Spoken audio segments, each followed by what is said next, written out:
19 अप्रैल 1957 को मुकेश धीरूभाई अंबानी का जन्म अदन, यमन में हुआ था। उनके माता पिता धीरूभाई अंबानी और कोकिलाबेन अंबानी एक साधारण मध्यम वर्गीय परिवार से थे।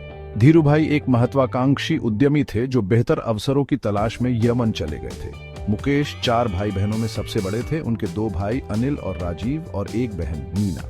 अपनी साधारण शुरुआत के बावजूद अंबानी परिवार प्यार, पारंपरिक मूल्यों और शिक्षा पर जोर से भरा था। धीरूभाई ने अपने बच्चों में कड़ी मेहनत, दृढ़ संकल्प और बड़े सपने देखने का महत्व डाला। वो अक्सर अपने संघर्षों और सफलताओं की कहानियां सुनाते थे, जिससे उन्हें अटूट उत्साह के साथ अपनी आकांक्षाओं का पीछा करने की प्रेरणा मिलती थी। एक बच्चे के रूप में भी मुकेश ने तेज बुद्धि और व्यापार में गहरी रुचि दिखाई। वो अक्सर अपने पिता के साथ काम पर जाते थे।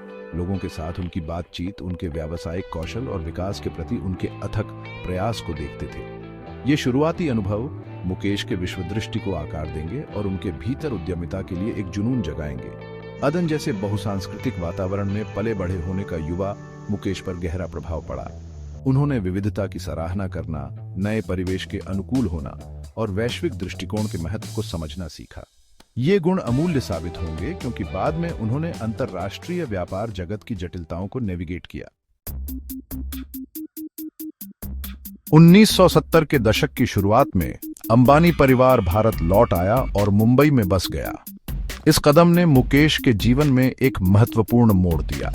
उन्होंने प्रतिष्ठित हिल ग्रेंज हाई स्कूल में दाखिला लिया, जहां उन्होंने पढ़ाई में उत्कृष्ट प्रदर्शन किया और गणित और विज्ञान के लिए एक स्वाभाविक योग्यता प्रदर्शित की। मुकेश के शिक्षकों ने उनकी असाधारण क्षमताओं को पहचाना और उन्हें अपनी रुचियों को आगे बढ़ाने के लिए प्रोत्साहित किया। हिल ग्रेंज में उनका समय केवल शैक्षणिक उत्कृष्टता के बारे में नहीं था, यह आजीवन दोस्ती विकसित करने और अखंडता, दृढ़ता और सामाजिक जिम्मेदारी के स्कूल के मूल्यों को आत्मसात करने के बारे में भी था। हिल ग्रेंज से स्नातक करने के बाद मुकेश ने institute of chemical technology, Mumbai से केमिकल इंजीनियरिंग में स्नातक की डिग्री हासिल की। यूडीसीटी में अपने समय के दौरान मुकेश के प्रोफेसर उनके विश्लेषणात्मक दिमाग और जटिल अवधारणाओं को जल्दी से समझने की उनकी क्षमता से प्रभावित थे। अपनी डिग्री हासिल करते हुए मुकेश की उद्यमशीलता की भावना फलती फूलती रही। उन्होंने अपना खाली समय व्यापार पत्रिकाएं पढ़ने, उद्योग की घटनाओं में भाग लेने और भारतीय अर्थव्यवस्था के बारे में चर्चा में संलग्न होकर बिताया। वह पेट्रोकेमिकल उद्योग की क्षमता और आर्थिक विकास को चलाने की उसकी क्षमता से विशेष रूप से मोहित थे। अपनी डिग्री पूरी करने के बाद मुकेश ने एमबीए के लिए स्टैनफोर्ड यूनिवर्सिटी में दाखिला लिया। हालांकि उन्होंने अपने पिता को पारिवारिक व्यवसाय के निर्माण में सहायता करने के लिए बीच में ही पढ़ाई छोड़ दी। इस फैसले ने मुकेश की अपने परिवार के प्रति कर्तव्य की गहरी भावना और भारत की विकास गाथा में योगदान करने की उनकी अटूट प्रतिबद्धता को दर्शाया।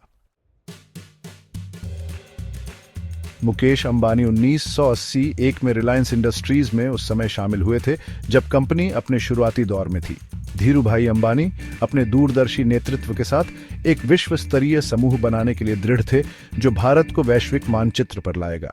मुकेश अपनी तकनीकी विशेषज्ञता और व्यावसायिक कौशल के साथ जल्दी ही रिलायंस की विस्तार योजनाओं में महत्वपूर्ण भूमिका निभाने वाले बन गए। मुकेश के पहले महत्वपूर्ण योगदानों में से एक रिलायंस के पातालगंगा पेट्रोकेमिकल प्लांट की स्थापना थी।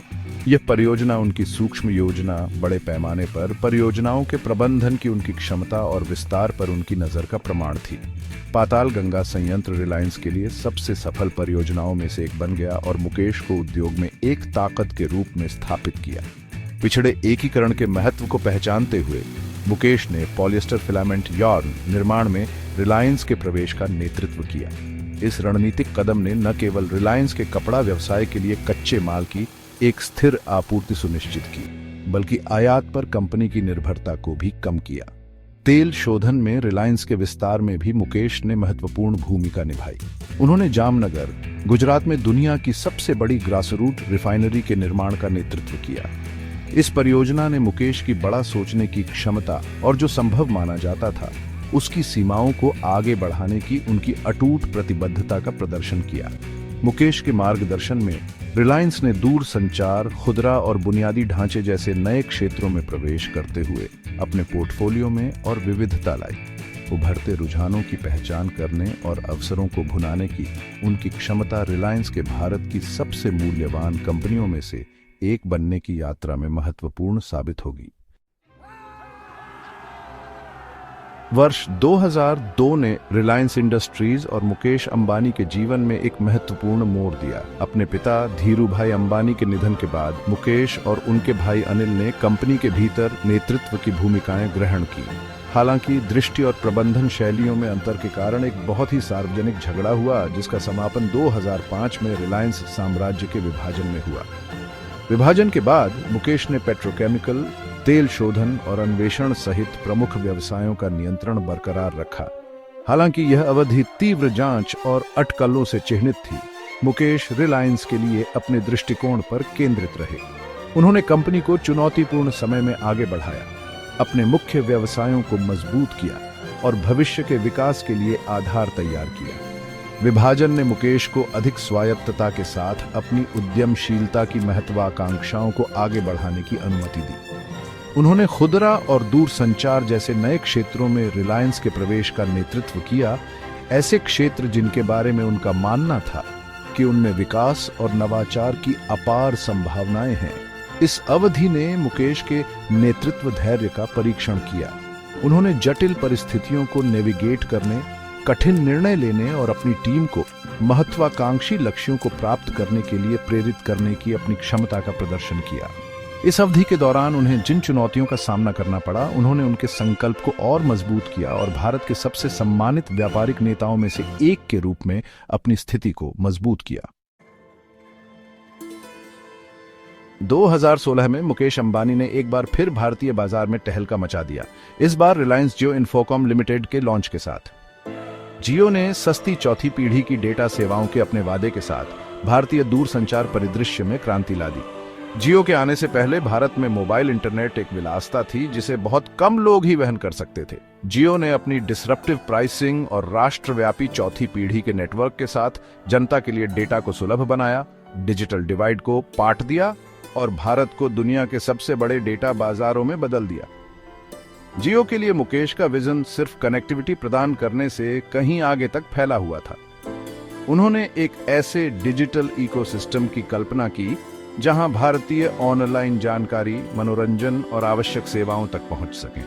जियो के प्रवेश ने प्रतिस्पर्धा को तेज कर दिया, जिससे पूरे देश में डेटा की कीमतों में उल्लेखनीय गिरावट आई, जिससे देश भर के उपभोक्ताओं को लाभ हुआ। जियो की सफलता का श्रेय मुकेश की भविष्य के रुझानों को भांपने की क्षमता, कैलकुलेटेड रिस्क लेने की उनकी इच्छा और भारतीय बाजार की गहरी समझ को दिया जा सकता है। उन्होंने प्रौद्योगिकी की परिवर्तनकारी क्षमता और लाखों भारतीयों को सशक्त बनाने की इसकी क्षमता को पहचाना। भारतीय अर्थव्यवस्था पर जियो का प्रभाव गहरा रहा है। इसने लाखों नौकरियां सृजित की हैं, टेक क्षेत्र में नवाचार को बढ़ावा दिया है और डिजिटल भुगतान और ई-कॉमर्स के विकास को बढ़ावा दिया है। जियो की सफलता मुकेश के दृष्टिकोण और बड़े पैमाने पर डिसरप्टिव परियोजनाओं को सफलतापूर्वक क्रियान्वित करने की उनकी क्षमता का प्रमाण है।